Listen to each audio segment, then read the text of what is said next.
Welcome, welcome. Thank you for joining us today for another amazing episode of the Working Women channel. And I am so excited to have today's guest with us. So we have Renee Dominguez, who is a new friend of mine, and she is in the San Diego area. She is going to be here to talk. She does a lot with leadership and empowering us to be stronger leaders. So we're going to be diving into a lot of tips, and she's just got an amazing story. So Renee, it is so good to see you again. We actually met maybe 2 months ago when you came in and were on the other show, Living Real. So it's great to see you again. Yes, likewise. Thank you so much for having me. I appreciate it. Yeah. So now, as a sort of leadership coach, as you know, someone who empowers, give us just sort of like a little one-liner kind of about what you really focus on in leadership.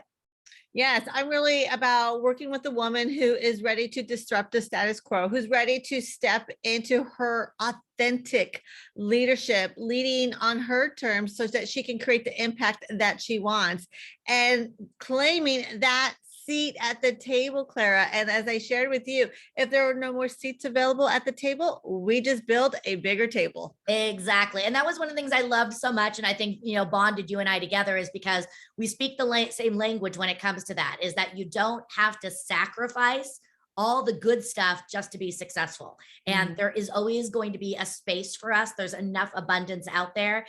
And we've got to start, standing in our power and our voice. So it's awesome. And yes, amen to that. Yeah, love it. So being that we're here talking about success, and not just achieving success, but really pulling back the curtain on sometimes, there's some dark sides and there's some challenges as we go on our journey. So as you can look over your path to success, was there a certain time where maybe you hit a wall or you really hit some challenging times? And what were those and how did you get past those?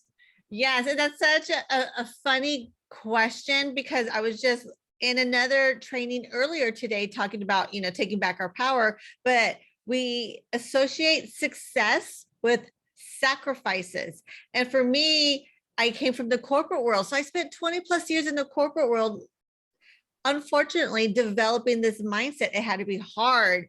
I had to be stressed. I had to be full of anxiety. I had to sacrifice.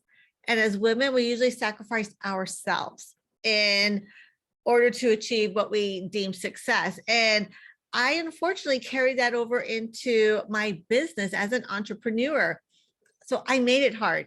I made it stressful. I had to work crazy hours. I couldn't be happy because, well, then I wasn't checking off all the ingredients of what makes success. Yeah. And nobody was telling me or identifying what I was doing.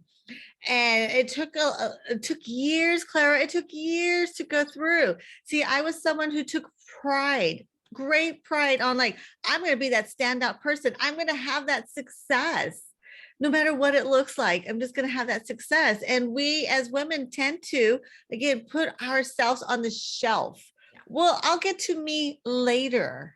And I'm sure your audience, how many of you here have done that, where you put yourself, I got this shelf right here. Have you put yourself on the shelf saying, I'll get to her later? We got to take ourselves off the shelf. Yes, and let's not put ourselves on the shelf. Yeah. So how did you start to sort of reinvent yourself? What were some of the steps that you took to realize and start taking care of yourself and making yourself a priority? Because again, it's one thing for us to talk about it, but what are some tips and strategies to actually make it happen? Yeah, and that's a great question. As an entrepreneur, as someone who teaches about women empowerment, we teach what we need. And what I was teaching on at that time was boundaries, and creating those boundaries that are for our success. Boundaries on, we allow others to treat us the way that we allow ourselves to treat ourselves. So if I don't have boundaries, no one else is going to have boundaries with me. And so I was able to start identifying that, oh, I'm teaching, Clara, I'm teaching. Have your morning routine, have your evening routine, create those healthy boundaries, speak with authenticity. But I forgot to do it for myself. We don't have to do it. We just have to teach others to do it. Oh no, it's totally different for us, right? Yeah, don't look what I'm doing. Or not doing. So when I was able to have that realization that, oh my gosh, these are some of the ingredients that I'm missing for this new version of success that I get to create on my terms. Yep. And that's another thing as women we don't do, or we forget, or no one told us. You get to create the success that you desire on your terms. We usually are following someone else's formula, and it's an old, antiquated, old white Yep. man's formula that does not work for high achieving women. And it's so true. And again, that same kind of tagline, doing it on your terms, is a big one with me too. And that's what I say all the time, is that success is not one size fits all. You know, we can again look at the structure and even the systems that are out there that, you know, we teach to and we follow. You've always got to adapt them to your own authenticity. And that's what I always say, is take the concept, but then develop it in a way that it's going to work for you.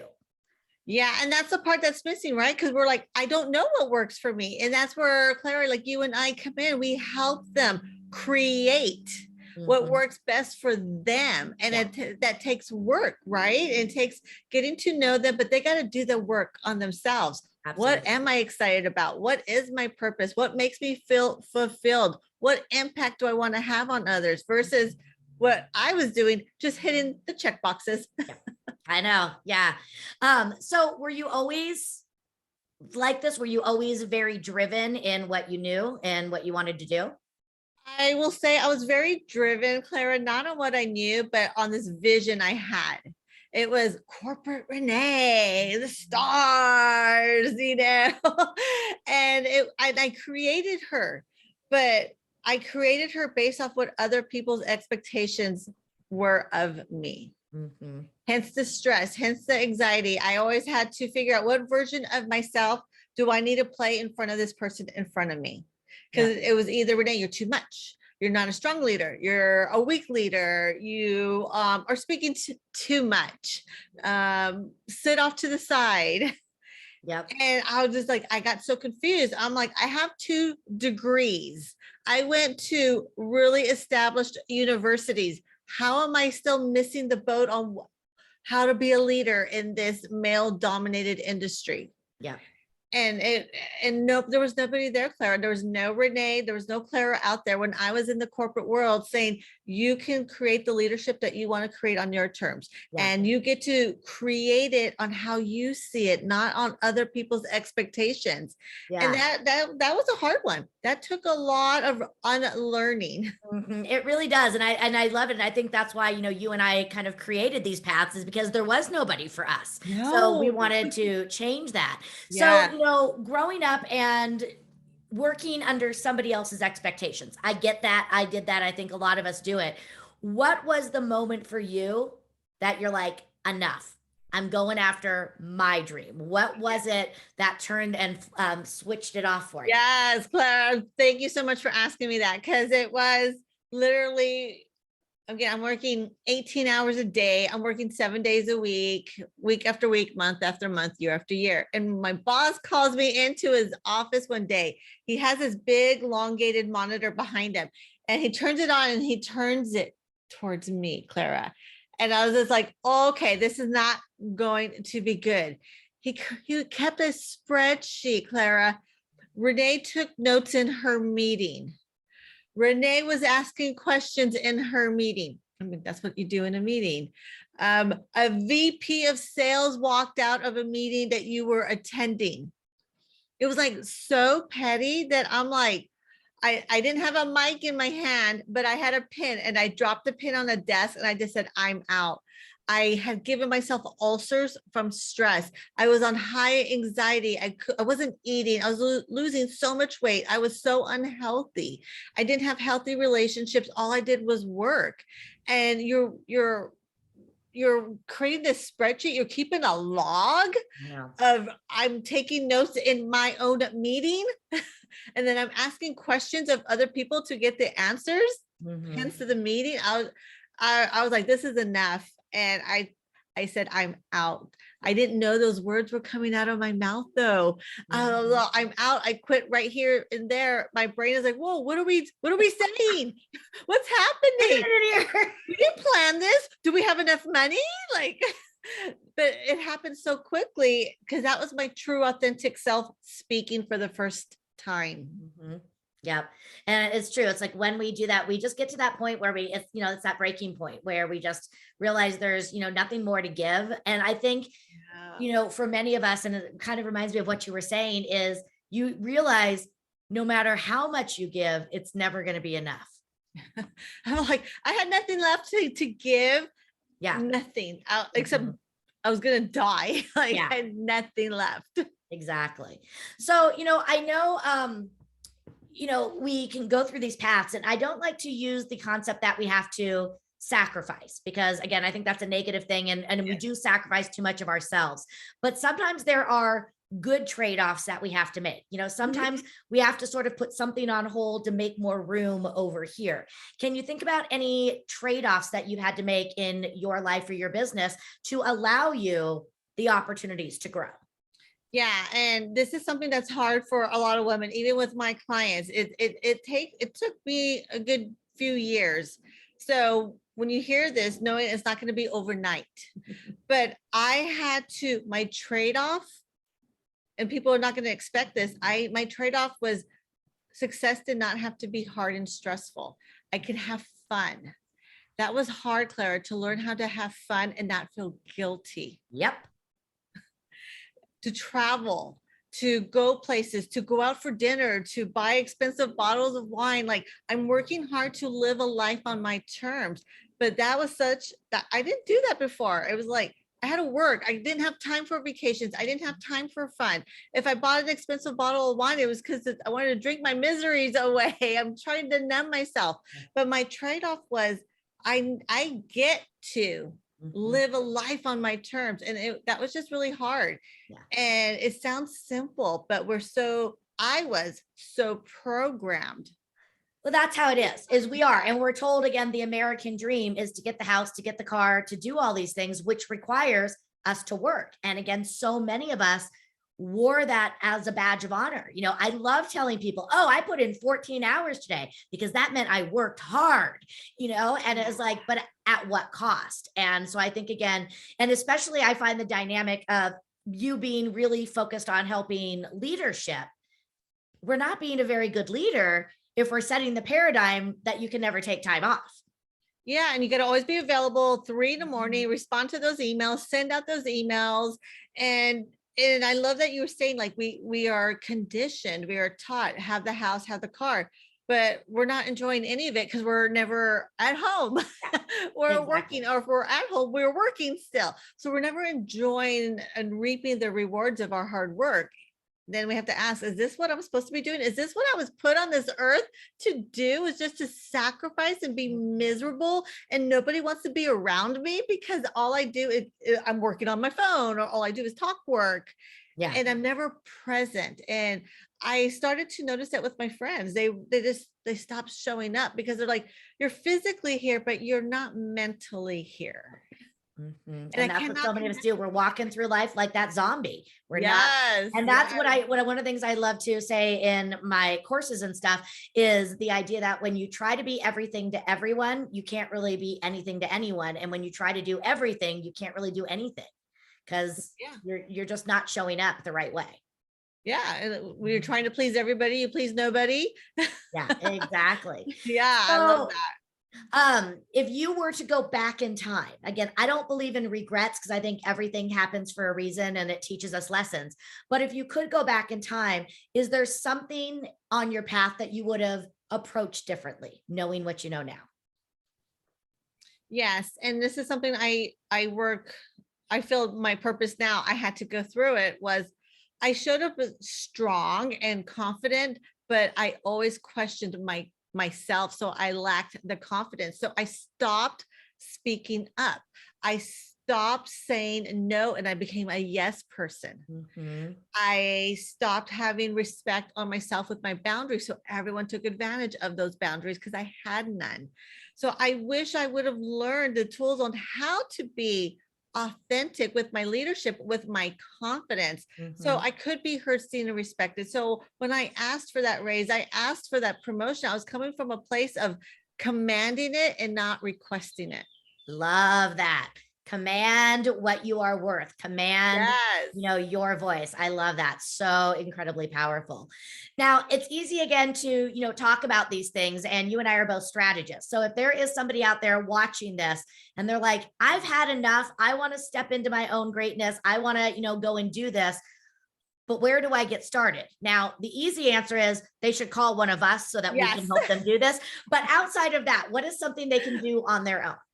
Yeah. So the first thing I have all my clients do, and I'm happy to share a link so your audience can get a kickstart, is know your non-negotiable core values. Yep. What am I willing to say yes to? What am I willing to say no to? And we come up with those 5 between our whole career or business. And we have those 5. So we don't ever have to question, should I do this? Should I not do this? You're like, is this in alignment with my values? And you quickly have an answer, a yes or a no. And that is like such a game changer for shifting. And it empowers you, Clara. It empowers you with making confident decisions and not swaying back and forth, and not leading with your empowerment, not leading with that confidence. Because then you're questioning, and then you're reverting back to your old ways, letting someone else give you the answers. That's not based off what you want and your impact. So establishing those non-negotiable core values. And then the next thing that's really easy is, what is that vision I have for myself? What's that impact I want to have, and with who? And just start journaling. You're not going to know the answer. You're not going to write and get your answer right away. Most people don't. If you do, hallelujah. But if you write, you allow your unconscious mind to start showing up and to start speaking to you. Because as strategists, we're all about in our head. I got to formulate it. I got to put it on a plan. It's got to have dates. There's milestones, but our unconscious mind wants to just be free and flow. So journaling helps a lot with that. So those are really easy things to do that empower you to create that presence, command your space so that you are leading with authenticity. Love it. Fantastic. So part of my vision for this show is to not just empower today's woman, but it's to leave messages for tomorrow's woman. So what is a message that you have for the women out there who are, wanting to, again, step into their authenticity, build their empire, just be a better version of themselves? And I love it. And it's a statement. And the statement is that you were perfectly designed to do what you were meant to do. Okay. You were perfectly designed to do what you were meant to do. Beautiful. And that's something we don't hear. I love that. So, well, I know you got a lot of things out there. Again, you are already a best-selling author. You are a speaker. You do a lot of training. So tell us, what's next for Renee? Yes, I'm so excited about this. So I'm doing something to meet my audience where they are. They are high-performing women in their career or in their business. And we're kind of zoomed out, right? We're tired of sitting. I don't want to sit another hour in front of the computer. So I'm doing something different, Clara. I'm doing a 5-day on-demand training series. These trainings are going to be in video and audible. So you can listen to them while you're walking your dog, you're washing your dishes, getting ready for work. And they're going to be around 20 minutes. Awesome. And they are the foundations for creating the leader that you want to be, for creating that unshakable self-confidence. So everything that you do moving forward, you do with ease. Love it. Oh, that's fantastic. Well, I know that there's going to be a lot of people that are watching this that are going to want to connect with you. They might want to learn more, and hopefully some of the ones out there will want to hire you so that they can take, their position and business in leadership to the next level. What is the best way for people to find you and reach out to you? Yeah, I find the easiest one and that I love to hang out at is on Instagram, and my handle's at Empowered Coach, all one word. Awesome. Super simple to find, and send me a DM. It's a great way to reach out to me. You'll see a link on there as well. I'm sure you'll drop one here to my 5-day training that starts June 27th. Great. Excellent. And I know that that'll be such a success. I'm sure that you'll have even more going after that. Yes. So absolutely. Love it. So, well, Renee, thank you so much. When I met you for the first time, you were just a ball of positive energy. And again, you and I just connected so quickly, and it has just been wonderful being able to add you to my circle. Cause I know that if at any time I ever hit a wall, I could reach out to you and get, Yes. juiced up again. And Mhm. I look forward to continuing our friendship and our collaborations together. So I really honor and just appreciate you being here with us today. Thank you so much. And likewise. And we are the average of the 5 people we spend the most time with. So who are you spending your time with? And Clara, I'm happy that you're one of mine. Yes, definitely. Well, thanks to all of you for watching today's episode. I know it was really awesome for me to just get my energy back. I think some of the big things we talked about today is own your voice and honor your voice. Tap into your own authenticity and just know there is always a seat for you at the table, even if you got to bring your own chair. So thanks for watching today's episode of the Working Women channel. And remember, you can watch all of the episodes on my website, claracapano.com.